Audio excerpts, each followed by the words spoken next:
Can I also say, Anya, you look absolutely fabulous tonight. You really do.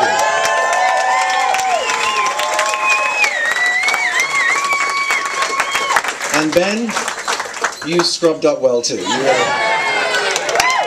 Ben and Anya went to Los Angeles on January the 1st, 2010, and they said, can we come and stay here in West London on our way to Heathrow? Because as you've heard already, we live quite close to the airport. And I said, yeah, of course you can, but it was New Year's Eve, so they went out and had fun. And when your children are under your roof, you stay awake until they get home. 3:30, they came home. They opened the door and they went, shh, shh, shh, shh. Don't wake me up. Shh. If you wake my mother up, she'll be really angry. Shh. So we were waiting until 3:30, and then we had to get up at 6 to go to the airport. It was a very frosty morning, January the 1st, so I was scraping ice off the windscreen at about 5:45 in the morning, and Ben came out and said, can I ask you something?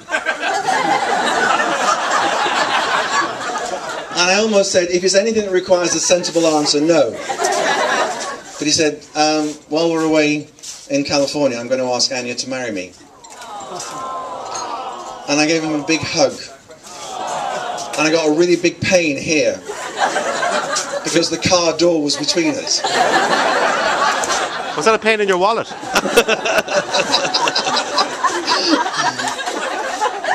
Brendan and I are doing a speech together here, quite clearly. It's all on video, Ken. And I'd also like to welcome those of you who don't know Fulham Palace. Isn't Fulham Palace a wonderful place? Summer residence of the Bishops of London since the 12th century, but a well-kept secret for those of us who live in West London. And a lot of people who live in London know there's a Fulham Palace Road, but they don't know there's a palace at the end of it. And the Anya connection. If you go to the other end of Fulham Palace Road, you come to Hammersmith Broadway, you turn right, you come into Hammersmith Road, and there's a building called the Sony Ericsson Building. And that's where Anya was born.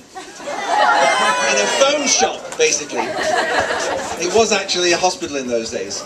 Both of our daughters were born in places which are no longer hospitals. Rowan was born in Charing Cross Police Station. And if you'd known her when she was 14, that was the best place for her, it really was. So,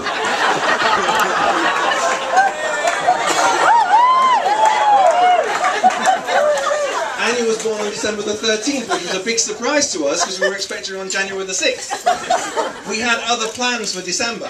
We didn't include having a baby, we included Christmas and stuff like that. You know, and December the 13th in particular, it's like Piccadilly Circus around here, isn't it? It's wonderful. On December the 13th in particular, I had plans of my own. I wanted to go and see Queen's Park Rangers against Derby County. Big teams in those days. So my friend Pete came around about midday, perfectly normal Saturday morning, in our flat in Earls Court. Dee Dee, radiant, 8 months pregnant, you know, and I was going to the football. What could be better? And as we were going out, we went for a drink, and I said, we're going for a drink, then we're going to the game.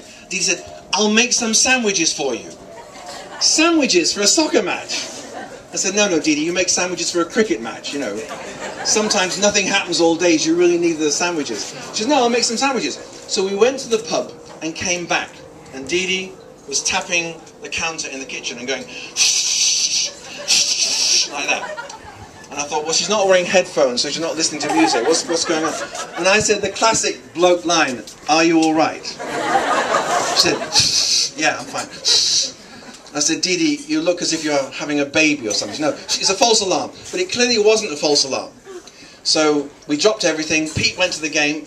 And I said, put some stuff in a bag. I don't have a car. I'll ring an ambulance. No ambulances, no taxis. Went in the street. Dee Dee's still going all the time. The street was chock-a-block with traffic. I said, we're going to have to go by underground. So we caught the district line from Earls Court to Hammersmith.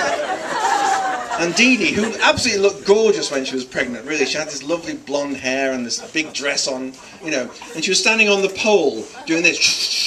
She like some kind of jazz bass player, you know, practicing chords.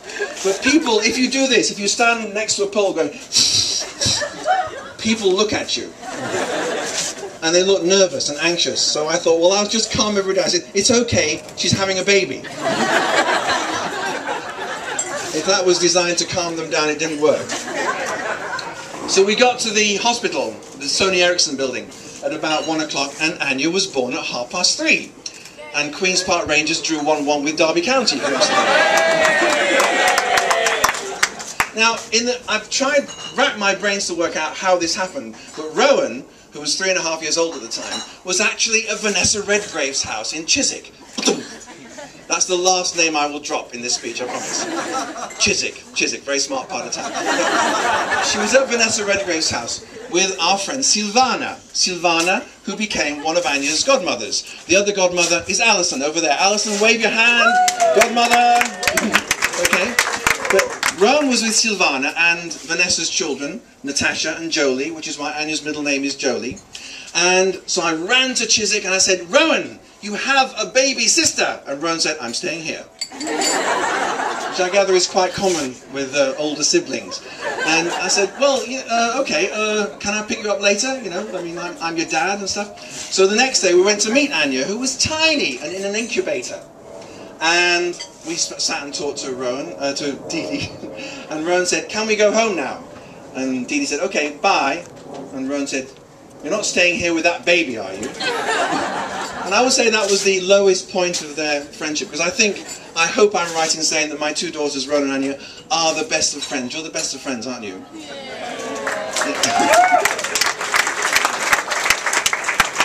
Yes is the right answer.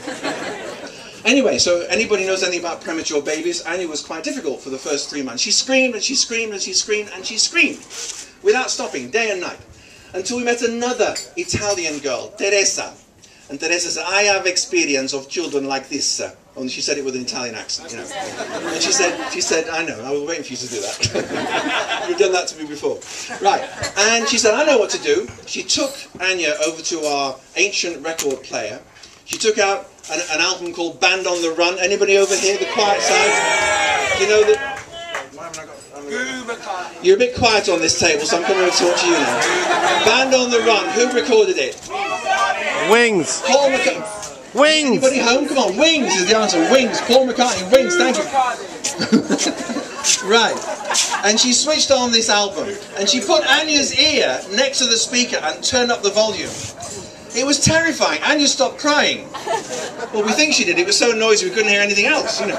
But eventually she stopped crying, and I was really worried. I thought Anya might be deaf. Or even worse, she might be a lifelong fan of Wings. That'd be even worse. But she saw the bigger picture, and she became a fan of the Beatles. And when she was about 8 or 9 years old, she found a cassette. It just said Beatles written on it, something I'd made at home. She took it to her room, and she just played it over and over again. And I'd walk past the room and think, I'd forgotten what a great song that is, until I realised it was a great song because Anya was singing harmony with the Beatles. And I think Anya has the most fantastic singing voice. Tell me, who went to the Hen Night Karaoke? Yeah? In one word, describe Anya's singing. No, what? It's not a word. Come on, we've rehearsed this, One word, describe Anya's singing. Great, what a bit of rehearsal will do, isn't it? Excellent. Excuse me. So I'd like to just test Anya's encyclopedic knowledge of the Beatles, and also show you her singing voice. Anya, will you join me for a moment, please?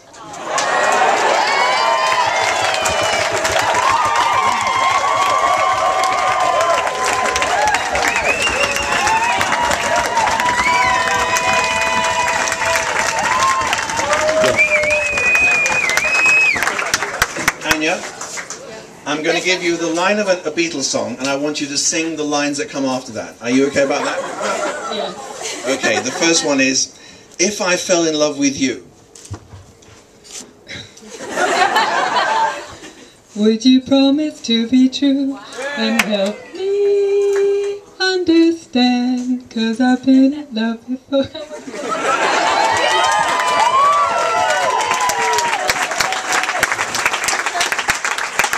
I wake up to the sound of music. Mother Mary comes to me, speaking words of wisdom, let it be. Last one. There were bells on a hill. but I never heard them ringing. No, I never heard them at all, till there was you.